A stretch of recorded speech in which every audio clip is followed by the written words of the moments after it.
ಯುದ್ಧದ ಭೀತಿ ನೆಲೆಯಲ್ಲಿ ಕಳೆದ 2-3 ತಿಂಗಳಿಂದಲೂ ಸಹ ಪೆಟ್ರೋಲ್ ಮತ್ತು ಡೀಸೆಲ್ ದರದಲ್ಲಿ ಭಾರಿ ಏರಿಕೆಯನ್ನು ಆಗಿತ್ತು. ಆದರೆ ಇದೀಗ ಏನು ಮಧ್ಯರಾತ್ರಿಯಿಂದ ನಯರ ಪೆಟ್ರೋಲ್ ಬಂಕ್ನಲ್ಲಿ ಒಂದು ₹5 ಪೆಟ್ರೋಲ್ ಮತ್ತು ಡೀಸೆಲ್ ಬೇರೆ ದರ ಕಡಿಮೆ ಆಗಿರುವಂಥದ್ದು. ಯಾಕಂದರೆ ಯುದ್ಧದ ಭೀತಿನೆಲ್ಲ ಕಳೆದ 2-3 ತಿಂಗಳಿಂದಲೂ ಸಹ ಎಲ್ಲ ಪೆಟ್ರೋಲ್ ಬಂಕ್ಗಳು ಸಹ ಏನು ಪೆಟ್ರೋಲ್ ಇರ್ಬೋದು ಮತ್ತು ಡೀಸೆಲ್ ಇರ್ಬೋದು ಎಲ್ಲನೂ ಸಹ ಕಡಿಮೆ ಆಗಿತ್ತು. ಆದರೆ ಈ ಒಂದು ನಯರ ಪೆಟ್ರೋಲ್ ಬಂಕ್ ಏನಿದೆ ಇದರಲ್ಲಿ ₹116 ಇತ್ತು ಪೆಟ್ರೋಲ್ ದರ, ಆದರೆ ಈಗ ₹111 ಆಗಿರುವಂಥದ್ದು. ಸೊ ಜೊತೆಗೆ ಏನಂದರೆ ಡೀಸೆಲ್ ಸಹ ಅಷ್ಟೇ ಕಡಿಮೆ ಆಗಿರುವಂಥದ್ದು. ಸೊ ನಯರ ಪೆಟ್ರೋಲ್ ಬಂಕ್ಸ್ ಎಲ್ಲೆಲ್ಲಿದೆ ಎಲ್ಲ ಕಡೆನೂ ಈ ರೀತಿಯ ಒಂದು ಕಡಿಮೆ ದರ ಆಗಿರುವಂಥದ್ದು. ಜೊತೆಗೆ ನೀವು ನೋಡ್ಬೋದು ಸಾಕಷ್ಟು ಜನ ಬಂದು ಗ್ರಾಹಕರು ಇಲ್ಲಿ ಪೆಟ್ರೋಲನ್ನು ಹಾಕ್ಸ್ಕೊತಾ ಇರುವಂಥದ್ದು. ಜೊತೆಗೆ ಅವ್ರನ್ನೂ ಸಹ ಮಾತನಾಡಿಸುವಂತಹ ಒಂದು ಪ್ರಯತ್ನಗಳನ್ನು ಮಾಡ್ತೀನಿ. ಯಾಕಂದರೆ ಈ ರೀತಿ ಆಗ್ತಾ ಇರೋದ್ರಿಂದ ಎಲ್ಲ ಒಂದು ಕಡೆ ವಾಹನ ಸವಾರಿಗೆ ಒಂದು ರೀತಿ ಖುಷಿ. ಆದರೆ ಎಲ್ಲ ಕಡೆ ಪೆಟ್ರೋಲ್ ಬಂಕಲ್ಲಿ ಈ ರೀತಿ ಯಾವುದೇ ರೀತಿಯಾದ ಒಂದು ಈ ರೀತಿ ದರ ಕಡಿಮೆ ಆಗಿಲ್ಲ. ಕೇವಲ ಈ ಒಂದು ಬಂಕ್ನಲ್ಲಿ ಮಾತ್ರ ಈ ರೀತಿಯ ಒಂದು ದರ ಕಡಿಮೆ ಆಗಿರುವಂಥದ್ದು. ಸೊ ಹಾಗಾಗಿ ಒಂದಷ್ಟು ವಾಹನ ಸವಾರರಿದ್ದಾರೆ. ಸೊ ಅವ್ರನ್ನ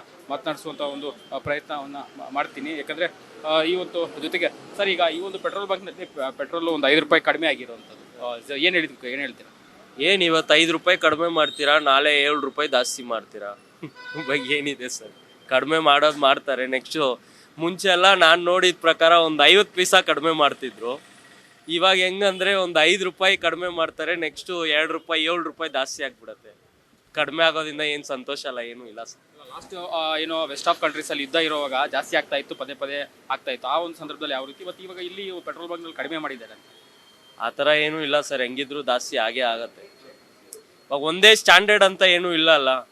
ಇವಾಗ ಕಡಿಮೆ ಇರುತ್ತೆ, ನಾಳೆ ನೆಕ್ಸ್ಟು 2-3 ಡೇಸಲ್ಲಿ ತಿರ್ಗಾ ಜಾಸ್ತಿ ಮಾಡ್ತಾರೆ. ಅದೇ ಅಂತೂ ಇಲ್ವಲ್ಲ. ಇವತ್ತು ₹5 ಕಡಿಮೆ ಸಿಗ್ಬೋದು, ಬಟ್ ನಾಳೆ ಹೆಂಗಿದ್ರು ಜಾಸ್ತಿ ಆಗೇ ಆಗತ್ತಲ್ಲ, ಏನೂ ಇಲ್ಲ.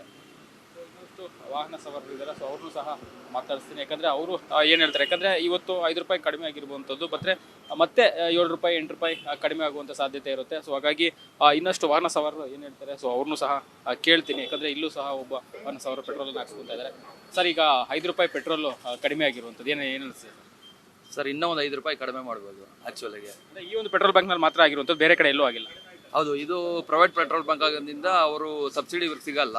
ಬಟ್ ಗೌರ್ಮೆಂಟ್ ಅವ್ರಿಗೆ ಒಂದು ₹5 ಕಡಿಮೆ ಸಿಗುತ್ತೆ. ಅದನ್ನು ಇವರು ಇಂಪ್ಲಿಮೆಂಟ್ ಮಾಡ್ಬೋದು, ಬಟ್ ಮಾಡಲ್ಲ ಇವರು, ಪ್ರೈವೇಟ್ ಅವರಲ್ಲ. ಅದರಿಂದ ಏನು ಹೇಳ್ತಾರೆ, ಕಡಿಮೆ ಮಾಡಬೇಕು ಅಂತ ಹೇಳಿ? ಇನ್ನೂ ಕಡಿಮೆ ಮಾಡ್ಬೇಕು, ಇನ್ನೊಂದು ₹5 ಕಡಿಮೆ ಮಾಡ್ಬೇಕು. ಹೌದು, ಥ್ಯಾಂಕ್ ಯು.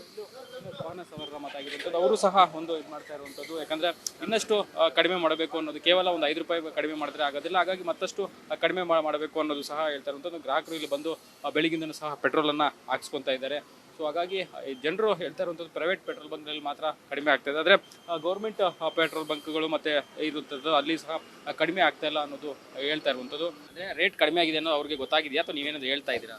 ಹೇಳ್ತಾ ಇದೀವಿ, ಒಬ್ಬೊಬ್ರು ನೋಡ್ತಾ ಇದ್ದಾರೆ, ಒಬ್ಬೊಬ್ರು ಗೊತ್ತಾಗಿದೆ. ಸರ್ ಕಡಿಮೆ ಆಗಿದ್ದು ಈಗಾಗಿದ್ದು ಒಳ್ಳೇದೇ ಆಯಿತು, ಒಳ್ಳೇದು ವಿಚಾರ. ಇನ್ನೂ ಸ್ವಲ್ಪ ರೈತ ಗ್ರಾಹಕರು ಕಡಿಮೆ ಆಗಬೇಕಂತ ಹೇಳ್ತಾ ಇದ್ದಾರೆ. ಅದು ಸರ್ಕಾರ ಮಾಡಬೇಕು, ಮಾಡ್ತಾರೆ. ಈಗ ಸ್ವಲ್ಪ ಅನುಕೂಲ ಆಗಿದೆ ಸರ್, ಈಗ ಸ್ವಲ್ಪ ಪರವಾಗಿಲ್ಲ. ಈಗ ಡೀಸೆಲ್ ಅಂತೂ ಭಾಳ ಮಾಮೂಲಿ ರೇಟಿಗೆ ಬಂದಿದೆ. ಪೆಟ್ರೋಲಿನೂ ಸ್ವಲ್ಪ ಕಡಿಮೆ ಆಗಬೇಕು. ಜನಗಳು ಅದನ್ನು ಕೇಳ್ತಾ ಇರ್ತಾರೆ ಸರ್. ಹಾಗಾಗಿ ಒಂದು ಒಳ್ಳೆ ಇದಾಗ್ತದೆ. ಈ ಥರ ಮಾಡಿದ್ರೆ ಜನರಿಗೆ ಭಾಳ